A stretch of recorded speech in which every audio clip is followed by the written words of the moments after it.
Startups की fancy दुनिया हम सभी को उत्साहित करती है और हम सभी इस सेक्टर के बारे में जानने के लिए बहुत उत्सुक हैं। आपका इंतजार खत्म हुआ और अब इस बजिंग सेक्टर से जुड़ी सारी बातें आपके सामने आ जाएंगी ताकि आप भी अपने हिसाब से अपनी योजना बना सकें। आज आप the dark side of startups किताब के बारे में जानेंगे, जिसे अरविंद अरोरा, जिनको हम सभी A2 सर के नाम से भी जानते हैं, और प्रणेश जैन ने लिखा है। असल जिंदगी के कहानियों और एक्सपर्ट इनसाइट के जरिए यह किताब स्टार्टअप के ग्लैमर के पीछे छिपे संघर्ष, फेलियर्स और एथिकल और अनएथिकल चीजों पर रोशनी डालती है।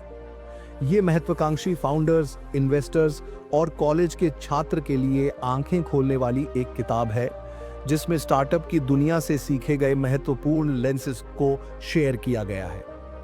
अगर आप उन लोगों में से एक है जिसने कभी न कभी स्टार्टअप के बारे में सोचा है या शुरू कर चुके हैं, तो यह वीडियो आपके बहुत काम आने वाला है।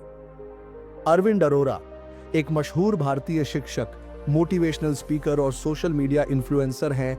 अलग अलग प्लेटफॉर्म पर उनके 20 मिलियन फॉलोअर्स हैं। उन्हें आमतौर पर A2 सिर के नाम से पहचाना जाता है। उन्हें शार्क टैंक इंडिया सीजन 2 में फीचर भी किया गया था और उन्होंने अपने YouTube चैनल A2 मोटिवेशन के जरिए बहुत पॉपुलैरिटी हासिल की है, जिसके 15 मिलियन से ज्यादा सब्सक्राइबर्स हैं। Pranesh Jain institute of chartered accountants of India के सदस्य हैं। वह भारत में जाने माने financial data analyst, startup forensics और उचित डिलिजेंस एडवाइजर हैं। उन्होंने 500 से ज्यादा फंडेड स्टार्टअप्स के साथ काम किया और स्टार्टअप्स इकोसिस्टम का बहुत ज्यादा अनुभव लिया है। वह VC फर्म्स में एंगल निवेशक और वेंचर पार्टनर हैं। इसके अलावा उन्होंने स्टार्टअप इकोसिस्टम और फाइनेंशियल एजुकेशन पर 200 से ज्यादा सेशंस दिए हैं। अब तक तो आप समझ ही गए होंगे कि ये वीडियो कितना दमदार और उपयोगी है। किताब को आसानी से समझने के लिए हमने इसके महत्वपूर्ण लेंसेज को 10 चैप्टर में व्याख्या किया है। तो चलिए शुरू करते हैं। नमस्कार दोस्तों, स्वागत है आपके अपने चैनल पर, जहां हम आपके लिए बेहतरीन किताबों की समरी हिंदी में लेकर आते हैं। अगर आपको भी ऑडियो बुक सुनना अच्छा लगता है तो आप मेरे चैनल को सब्सक्राइब कीजिए। चैप्टर 1, स्टार्टअप के शुरुआती दिनों में कंपनी के शेयर अलॉटमेंट में सावधानी। जब भी कोई कंपनी शुरू होती है तो कई लोग उसमें शामिल होने और उसकी ओनरशिप के लिए अपनी दिलचस्पी दिखाते हैं। एक स्टार्टअप संस्थापक शुरुआती दिनों में यह नहीं सोचता कि भविष्य में उसके व्यवसाय की कीमत कितनी बढ़ेगी या क्या हो सकती है। उनकी चाहत सिर्फ यही होती है कि अच्छे लोग उनके साथ जुड़ें, और इसी वजह से उनके लिए यह फैसला ज्यादा मुश्किल नहीं लगता। यहां सिर्फ एक चीज जो कि ठीक करने की जरूरत है, वो है उन शेयर्स की ओनरशिप जो वे देना चाहते हैं। क्या वे इसकी कोई रिटन कमिटमेंट दे रहे हैं? और अगर नहीं, तो जब वह इंसान कंपनी से बाहर जाना चाहेगा तो उस समय क्या परिस्थिति सामने आएगी और वे इससे कैसे डील करेंगे? एक संस्थापक के लिए यह समझना जरूरी है कि स्टार्टअप के शुरुआती दिनों में ओनरशिप पूरी तरह से संस्थापक और सह संस्थापक के पास ही रहना चाहिए। अगर आप किसी ऐसे इंसान को सह संस्थापक बनाने के बारे में सोच रहे हैं जो आपका करीबी दोस्त या कॉलीग है, तो उनके साथ लिखित में अग्रीमेंट करना भी जरूरी है। कुछ समय पहले लेखक को एक फंडेड स्टार्टअप में एक अजीब सी परिस्थिति का सामना करना पड़ा। एक संस्थापक ने इनफॉर्मल कमिटमेंट्स के आधार पर एक सहकर्मी को 2% इक्विटी शेयर दिए थे। इस सहकर्मी को साथ मिलकर काम करना था और कंपनी के विकास में योगदान करना था। हालांकि महज 2 महीने के अंदर ही उन्हें आगे की पढ़ाई के लिए फॉरेन जाना पड़ा। इस परिस्थिति में वर्बल कमिटमेंट्स के आधार पर 2% इक्विटी शेयर किसी ऐसे इंसान के पास चले गए जिसने कंपनी में कुछ भी योगदान नहीं दिया था। अब जब कंपनी की कीमत 7.5 करोड़ पहुंच गई, तो उस शख्स के शेयर्स की कीमत 15 लाख हो गई। यह हैरानी की बात है कि कैसे एक गलती की वजह से ऐसे परिणाम हो सकते हैं। हालांकि संस्थापकों और कंपनी के पास लीगल ऑप्शंस हैं, लेकिन यहां सवाल यह है कि क्या उनके पास ऐसे थका देने वाले प्रक्रिया के लिए जरूरी समय और पैसा है। इसलिए इसका ध्यान रखें। चैप्टर 2, उचित समझ के बिना फंड रेज करना और गलत कीमत पर फंडिंग राउंड कंडक्ट करना। जब कोई स्टार्टअप फंड रेज करने का फैसला लेता है तो उन्हें अपने स्टार्टअप की वित्तीय परिस्थिति, बाजार की क्षमता, विकास और निवेशकों को इससे मिलने वाली कीमत की ठीक समझ होना जरूरी है। नए स्टार्टअप संस्थापकों के लिए इन मुद्दों के बारे में जागरूक होना बहुत जरूरी है। कई बार हम सोचते हैं कि कैसे स्टार्टअप संस्थापक अपनी कंपनी के मूल्यांकन के बारे में अपनी शर्तों पर फैसला लेते हैं। आप सोच रहे होंगे कि यह कैसे संभव है, लेकिन यह भारत है मेरे दोस्त, यहां सब कुछ संभव है। यह कैसे होता है, यह समझने के लिए आइए स्टार्टअप वैल्यूएशन कैलकुलेशंस के तरीकों का पता लगाते हैं। किसी भी स्टार्टअप कंपनी का मूल्यांकन उसके भविष्य के कैश फ्लो के आधार पर रजिस्टर्ड वैल्यूअर्स या मर्चेंट बैंकर्स के माध्यम से तय की जाती है। यहाँ एक स्टार्टअप संस्थापक कंपनी के अपेक्षित भविष्य को दिखाकर फंड इकट्ठा करते हैं और इससे छोटे स्टार्टअप के लिए अनुदान इकट्ठा आसान हो जाता है। हालांकि उन्हें शायद इस बात का एहसास नहीं है कि आज का समाधान कल उनके लिए एक संकट बन सकता है और वे भविष्य में होने वाले चुनौती से अनजान हैं।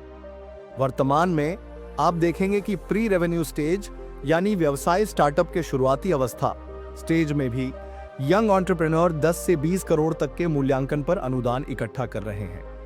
अब आप पूछ सकते हैं कि अगर निवेशकों उन मूल्यांकन पर स्टार्टअप्स में पैसा लगा रहे हैं तो क्या गलत है? छोटे स्टार्टअप में ऐसे लोगों का पैसा निवेश किया जा रहा है जिनके पास ठीक निवेशक मानसिकता नहीं है। आमतौर पर कुछ उपदेशक या व्यक्तिगत कॉन्टैक्ट्स की सलाह के कारण ये लोग स्टार्टअप्स में निवेश कर रहे हैं और यह बुरी बात नहीं है। यहां हमारा एल पॉइंट स्टार्टअप संस्थापकों की तरफ है कि गलत मूल्यांकन पर अनुदान इकट्ठा करने के बाद भविष्य में आपके लिए कहां दिक्कतें खड़ी हो सकती हैं। अब इस परिस्थिति को हमें एक उदाहरण के जरिए समझने की जरूरत है। आइए एक स्टार्टअप संस्थापक के बारे में सोचें जो एक कंपनी बनाता है और इसके सिर्फ 20 दिन बाद 10 करोड़ की मूल्यांकन पर 20 लाख अनुदान लेता है। यह अनुदान उन्हें अपना उत्पाद विकसित करने में मदद करने के लिए है। लगभग 2 महीने के बाद उत्पाद तैयार होता है और कुल विकास लागत 15 लाख है। उन्होंने प्रोडक्ट बेचना शुरू कर दिया। वे मार्केटिंग और नई टीम बनाने पर काफी पैसे खर्च करते हैं। अब अगर सेल्स अच्छी है और सब कुछ ठीक चल रहा है तो वह कुछ समय में अनुमानित मूल्यांकन हासिल कर सकते हैं। लेकिन अगर सेल्स अच्छी नहीं हुई तो संस्थापक के लिए इतनी ज्यादा मूल्यांकन पर अनुदान इकट्ठा करना मुश्किल होगा।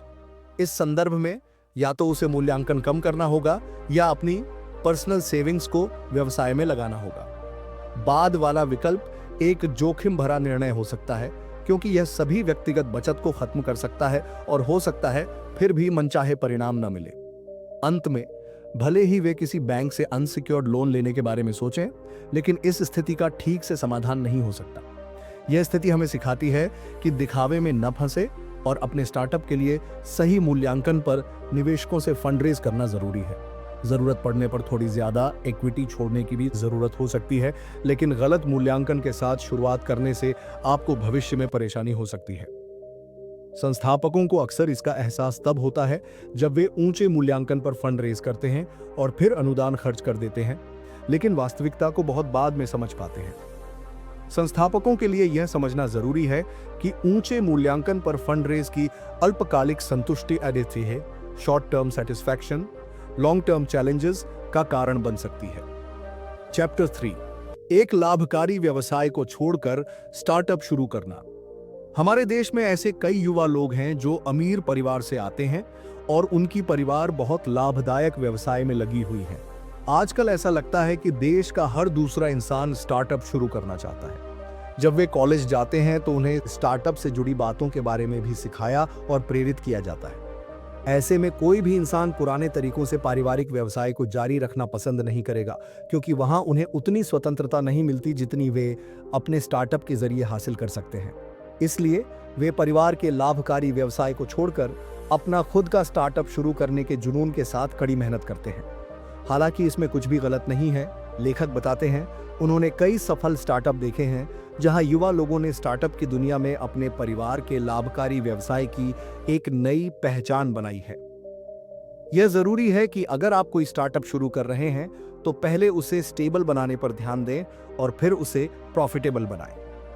किसी स्टार्टअप को बड़ा करने की होड़ में स्थिरता और लाभदायकता दोनों कारकों को न भूलें।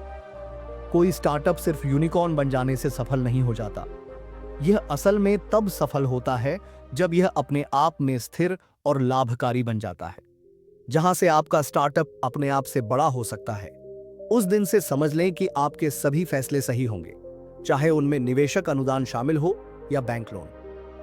चौथी, काम करने के बजाय स्टार्टअप शुरू करने का फैसला लेना। जब भी हम काम शब्द सुनते हैं तो हम समाज के एक बड़े सेगमेंट की कल्पना करते हैं जो सिर्फ इन काम से अपने पूरे परिवार को पालते हैं।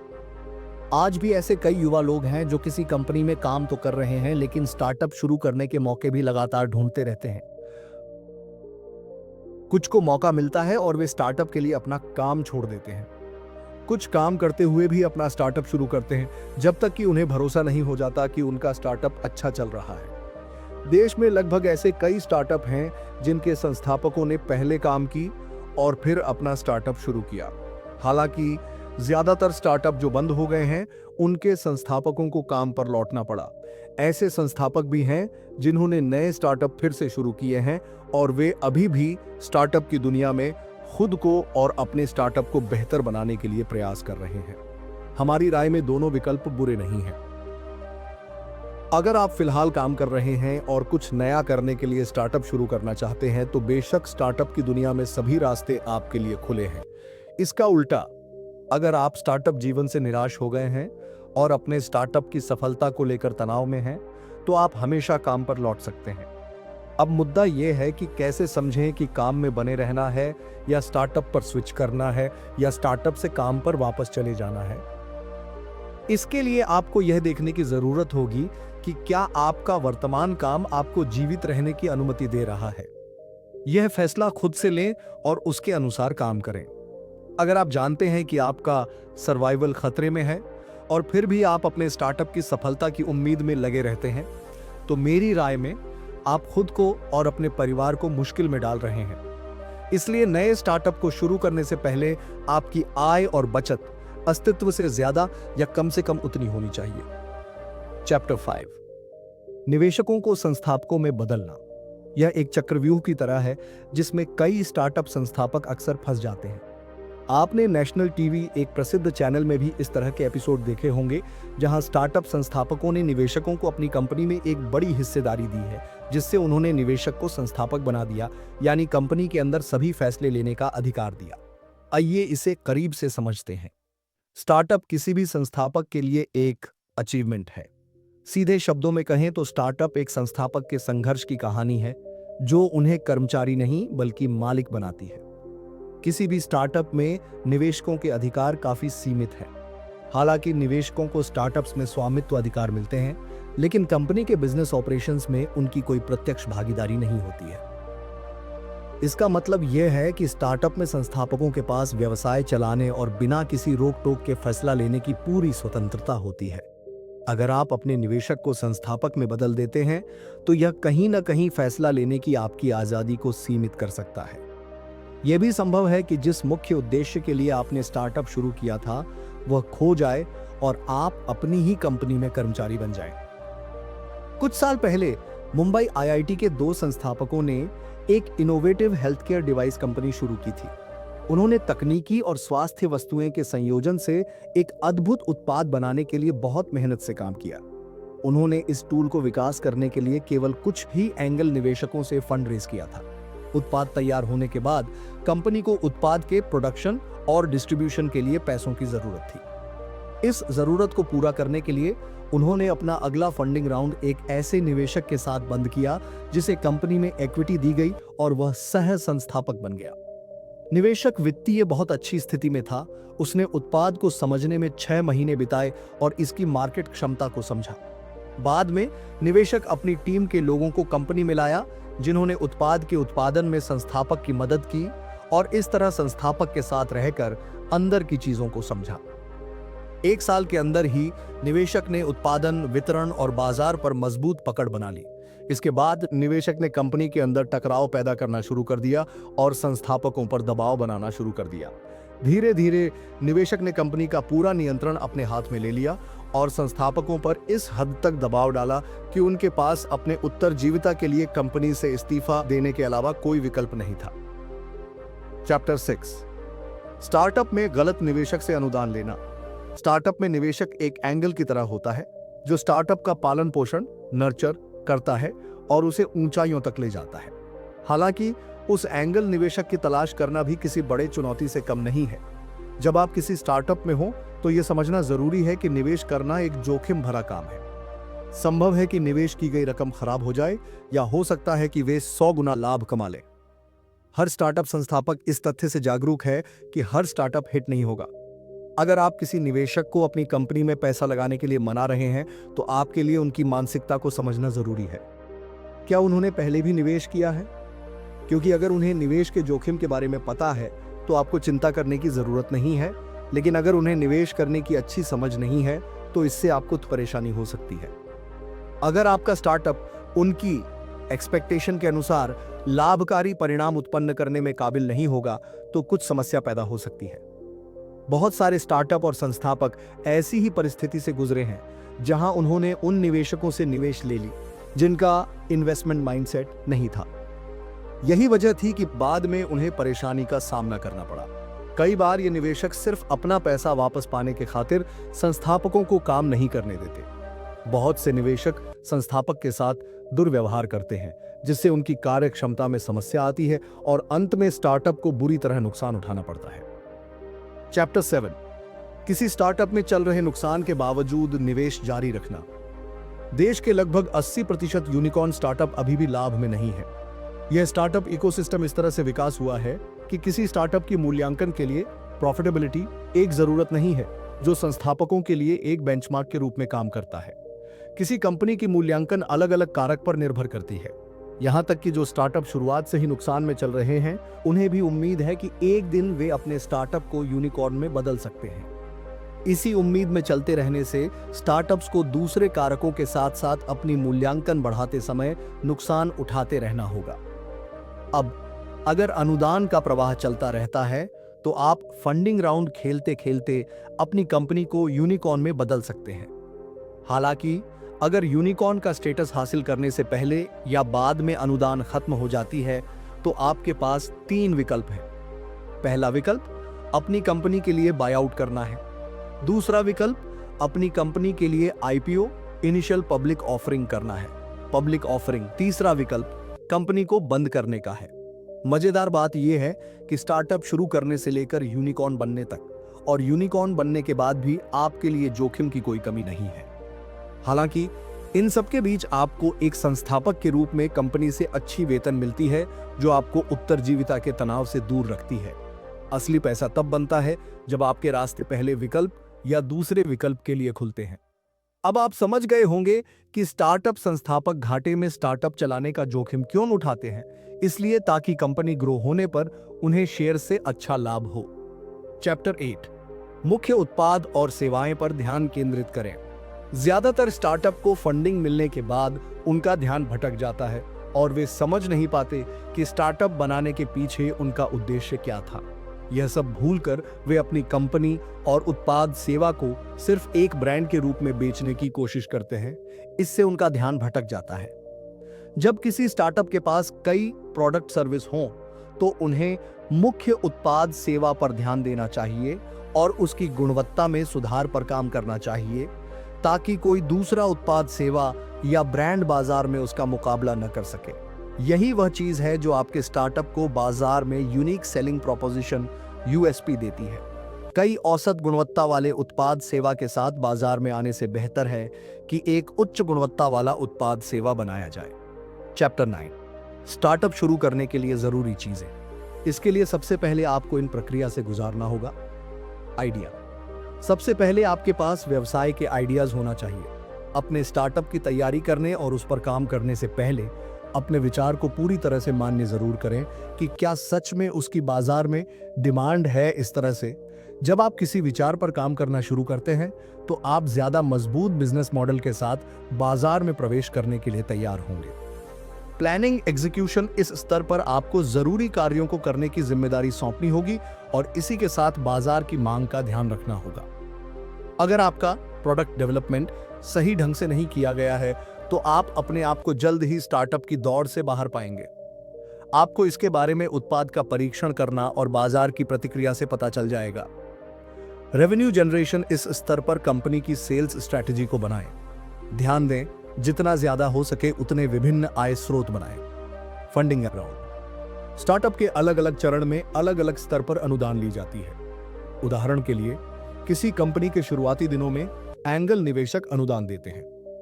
इवेन्यू फेज में कंपनी को सुपर एंगल या कुछ पारिवारिक कार्यालय वित्त पोषण मिल जाती है।